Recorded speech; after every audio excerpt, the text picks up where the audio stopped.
E você está no Chapéu Pensador, mais um programa com Marcelo Ortega, Tejon e Leila Navarro. E hoje nós vamos falar de uma coisa que abalou todo mundo no mês de setembro. Furacão. Eu volto já já.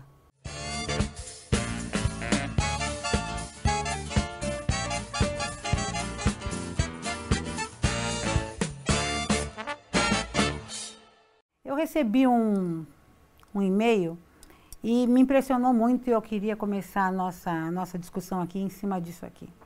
E ela era uma menina que mora em Miami, ela dizia o seguinte: todo mundo devia de passar por um furacão. Todo mundo, sem exceção. A gente tem manicure marcada, o frango descongelado, mas nenhum cotidiano sobrevive a um furacão. E a gente só sabe disso quando vive. Todo mundo devia de passar por um furacão, para ter que escolher entre ir e ficar, correr ou esperar, empacotar ou respirar.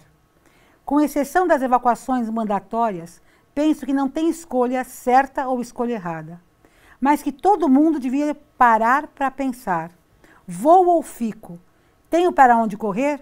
É mais importante ainda, tenho com quem correr? Todo mundo devia de passar por um furacão e falar com as pessoas com quem vive. Eu quero ir, eu não quero ir, aqui é seguro, mas eu não me sinto segura. Então eu vou sozinho, eu não fico sem você. Todo mundo devia de passar por um furacão para falar o que sente. E aí ela continua num texto maravilhoso de alguém que está passando por um furacão. Eu não sei o que é passar por um furacão. Eu tive uma amiga que mora no Chile e ela passou por um terremoto. Eu falei, um terremoto já deve ser uma coisa terrível, porque nós somos brasileiros, a gente não sabe o que é a terra tremer. De repente, se a terra começar a tremer, você fala, gente, o que está acontecendo, né? Isso é muito fora dos seus paradigmas. Eu quero ver a aurora boreal. A aurora boreal eu acho que deve ser assim, como tomar uma droga, porque deve ser uma coisa tão absurda você ver aquilo, porque está fora dos meus paradigmas. Mas um furacão, eu acho que é repensar toda a vida. Mexeu muito comigo essa história do furacão. Como é que foi para você, hein, Tejão? Eu já estive num terremoto. Ah, é? Olha, as pessoas têm que entender que viver na Terra é inseguro. Isso é ótimo. Eu acho que tem que cair a ficha e basta ler a história, né? Fizeram outro dia uma análise de 3.500 anos da história da humanidade e somente 8% do tempo não teve guerra entre países. Os dados da OMS, Organização Mundial da Saúde, mostram que a cada 40 segundos você tem um suicídio. Os furacões estão presentes, às vezes estão um pouco distantes, e quando alguém está num desses, como eu estive num terremoto sob controle, foi em Seattle, né? Portanto, quando eu liguei para o meu filho que estava em Roma, eu estou num terremoto, eu falei, que cidade? Seattle? Imagina se fosse em outro lugar. Então ali havia uma estrutura, né, que ajudava muito. Mas os furacões estão sempre presentes. Essa professora, Ellen, desse caso, dessa creche lá em Janaúba, Minas Gerais. É um furacão. Esta pessoa estava ali naquela circunstância e eu faço essa pergunta. Ela decidiu lutar, né? Então, quando você está num furacão ou numa situação dessa da natureza, muita coisa passa pela sua cabeça. Você não está preparado, nós principalmente brasileiros, a gente não está preparado para isso.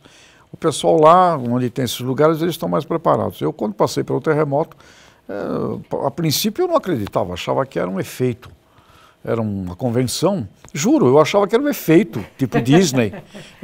Você vai na Disney, não mexe e tudo, cadeira. Eu pensei, é o efeito. A ignorância é ótima. A ignorância, eu pensei que era um efeito. Quando comecei a ver despencar as luminárias e tudo, eu falei, nossa, então... Esse efeito tá sério. Esse treco. Aí quando eu vi os americanos ali indo para debaixo de mesas e cadeiras, aí eu via nos filmes isso, aí eu associei terremoto. E também me instalei debaixo de uma mesa. E aí o efeito é incrível, né? Porque passou um tempo aquele treco e o teu cérebro morreu, acabou, você não acredita que aquele negócio não vai desabar. Quando eu parei e olhei em volta, não tinha mais nenhum americano lá, todos estavam lá fora. E eu ainda estava lá dentro, esperando. Então, o despreparo para o mundo é importante. A gente tem que estar preparado para essas coisas. O mundo pega fatores da natureza, fatores da vida, doenças, acidentes, eles estão aí. E viver na Terra não é seguro. Então tem que botar na cabeça, não é o melhor lugar do mundo para viver. Sabe que eu acho que o que mais me chamou a atenção dessa coisa do furacão é que eu tenho um amigo que mora em Porto Seguro, e ele é professor, e ele falou que ele ficou 7 anos preparando a tese dele, e um dia antes do furacão Maria chegar em Porto Rico, que acabou com Porto Rico, ele tinha defendido a tese. E no dia seguinte acabou a universidade, acabou o emprego, acabou tudo, acabou Porto Rico. Você perde a referência, quer dizer, você vai acordar no dia seguinte, não tem a faculdade para ir para dar aula, não tem o seu trabalho, não tem a sua casa, não tem a rua, não tem água, não tem luz, não tem comida, não tem nada, quer dizer, é uma coisa assim, ele é um cara com muito autoconhecimento, alguém que se trabalha muito, mas o cara, ele está sem palavras. E quando você tem isso na sua vida, mas você vê todo mundo vivendo a mesma situação, é um repensar muito grande. Mas eu acho, Marcelo, que esse furacão que nós estamos falando, como tsunami, como qualquer outra coisa, existe às vezes na carreira da gente quando, sei lá, um presidente deixa de ser presidente. Quer dizer, a referência dele muda. Quando você faz um descasamento, quando alguém morre, quer dizer, é uma morte na realidade. Né? Quando você lida com amaneiramentos externos, catástrofes e coisas que você não pode controlar, é um motivo para você repensar até quem é você dentro do contexto. Né? O quão frágeis nós somos nesse universo, nessa bolota, que nem disse o Teixão em off aqui, né? Viver nessa bolota aqui é um negócio que a gente precisa aprender. Quando eu vi os eventos recentes, porque foram diversas catástrofes, né? Não dá pra gente esquecer o que aconteceu na cidade do México, né? Também. E regiões. Ali. Las Vegas, ó, o cara tirou em todo mundo. Las Está acontecendo Vegas, todo dia. Nego agora decidiu usar caminhão para atropelar. Tá doente, não são só os efeitos naturais. Os efeitos, aqui, os efeitos humanos também. E como é que a gente se prepara para isso? O que a gente tem que fazer? A preparação, eu fiquei mudo no começo do programa aqui, porque é difícil, eu acho que é o sentimento de todo mundo que se surpreende, não dá para ser indiferente a um terremoto. Mas a gente às vezes é indiferente a uma criança na rua aí, que está todo dia passando por uma catástrofe terrível da colocação da sua alma, né? É uma degradação da alma da pessoa, viver em condições terríveis e você não olha, isso aí está acontecendo do teu lado. É verdade. Né? Às vezes estão acontecendo catástrofes do teu lado que vão minando a tua energia e você não sabe como isso está acontecendo. O bairro que você está hoje, que você julga ser o bairro mais seguro do mundo, é o pior bairro do mundo. Porque ele não tem solidariedade. Pô, eu fiquei impressionado quando eu fui para o Japão. Foi uma experiência incrível para mim. Primeiro que todo mundo que vai para o Japão, em algum momento, você para entrar numa empresa, numa Toyota, numa Honda, eu fui atender algumas empresas lá, você passa por um treinamento de terremoto, você tem toda uma integração e eles deixam claro o tempo inteiro que eles já viveram isso, que nós somos muito frágeis, né? Os projetos arquitetônicos são todos orientados à proteção. Então, você para comprar um lugar no Japão, você vê, como já na Europa acontece, qual é a eficiência energética daquilo, pensando no mundo, eu acho isso fantástico, e qual é a proteção que você terá naquela região, o risco que você corre. Então, realmente, a Terra não é um lugar... O Brasil na grande verdade, você que nos assiste, a grande maioria do nosso público-alvo são os brasileiros, mas nós somos também vistos em outros países de língua portuguesa, e já vai ter o Red Thinker, né, que nós vamos fazer, mas normalmente no Brasil a gente vive uma atmosfera maravilhosa. Aqui nós não temos... É que aqui o furacão é outro. O nosso furacão é outro. O nosso furacão é outro, porque o furacão acho que existe em todos os lugares. Eu acho que é uma provocação até para a gente se desenvolver. Mas eu estive no Japão também e eu achei impressionante porque eu fui numa comunidade lá de muitos brasileiros e eles estavam fazendo treinamento porque sabiam que ia chegar um terremoto muito grave, não sei das contas, tsunami, não sei. Fazia treinamentos, porque não sabia quando chegava, mas ia chegar. E eu pensei assim, gente, mas se vocês sabem que vai chegar um terremoto dessa monta, para brasileiros que moravam lá, sai daqui, vamos pro Brasil, vamos embora.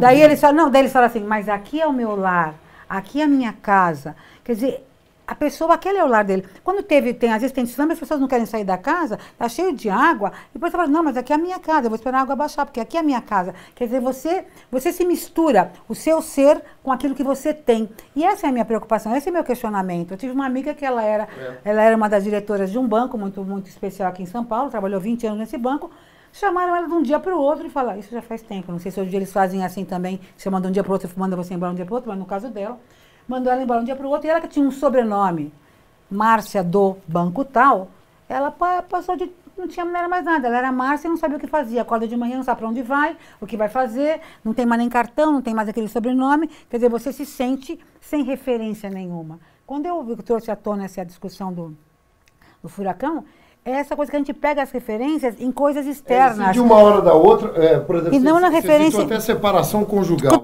As pessoas, eu era mulher do fulano, ou o cara era casado com a fulana, e eles se separam, eles não têm um DNA, não tem um referencial, perde o... Então, mas isso é um risco que a gente corre, isso tá na vida, isso, tá na vida.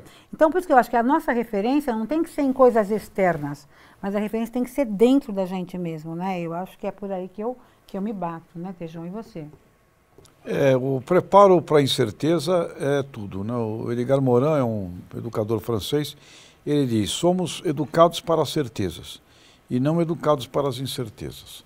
Compreender as incertezas, a crise, você não deve mais perguntar, você não pode perguntar se vai haver crise. Vai haver, isso é certo. É inexorável, vai ter de dimensões distintas, né?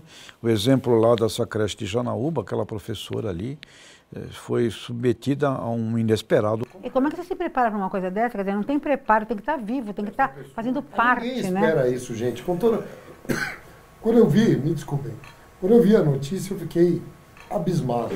Mas olha, Marcelo, eu não vejo em que livro se prepara para isso. A gente não é preparado para essa coisa da dimensão da loucura humana, mas é um grave erro. Porque existem percentuais de seres humanos que têm uma doença cerebral. E quando você não é preparado para compreender isto, a gente associa um problema de doença cerebral a um comportamento, ou a um problema de caráter, quando não é. É uma doença cerebral. E no ambiente empresarial também. A gente precisa compreender que existe bipolar, que existe uma série de coisas. Então nós temos que ser preparados para isso. Nós não somos. Nós geralmente não educamos, não somos educados e não educamos nossos filhos e não temos essa preocupação com o mundo da incerteza. Eu trabalhei na Jato com o velho Nishimura, um homem que morreu aos 100 anos de idade, um japonês. Ele era totalmente preparado para os ciclos. Então ele sabia que a vida tem ciclos e ele não tinha dúvida sobre isso. No ciclo da alta, ele se preparava para o ciclo da baixa. No ciclo da baixa é onde ele crescia e se preparava para o inexorável da alta. A compreensão da vida nos levaria a sermos preparados. Significa desde criança ensinar que tem asilo de idosos, ensinar que tem manicômio, ensinar que tem cadeia, ensinar que tem Disney também, mas que tem todos esses fatores. Nós somos muito relaxados no preparo para o mundo das incertezas, inclusive nos negócios. Sim. E o ganhador do Nobel da Economia, o Kahneman, ele disse, olha, o mundo é regido pela incerteza. A economia não é ciência exata. Tem filmes sobre isso, que a economia gira em torno dos especuladores, das incertezas, são os caras que apostam justamente no que não se é previsto, são os que mais... As empresas que apostaram em crise são as que mais se fortalecem, que ocupam mais espaço no mercado. Quem imaginaria que a China seria um país comunista, seria o alavancador do capitalismo mundial? É impensável. E por isso que nós hoje vamos ficar por aqui e fazer com que você reflita mais fundo sobre isso. Para mim, a vida hoje é um mar de oportunidades, um oceano de possibilidades e um universo de incertezas. E se a gente souber trabalhar com esse universo, porque é um universo, né, de incerteza, a gente vai ficar muito mais fácil a gente conseguir estar enfrentando os nossos furacões, os nossos tsunamis, os nossos terremotos. E eu estou indo embora com vocês dois, com o Tejon e com o Marcelo Ortega, esperando você na próxima semana. Continue aqui no Chapéu Pensador, entre aqui no site, entre no canal do YouTube, entre no Facebook. Compartilha. Isso, curte e compartilha. Nós vivemos junto com um furacão chamado Leila Navarro. E viva as incertezas. E viva as incertezas. Até a próxima.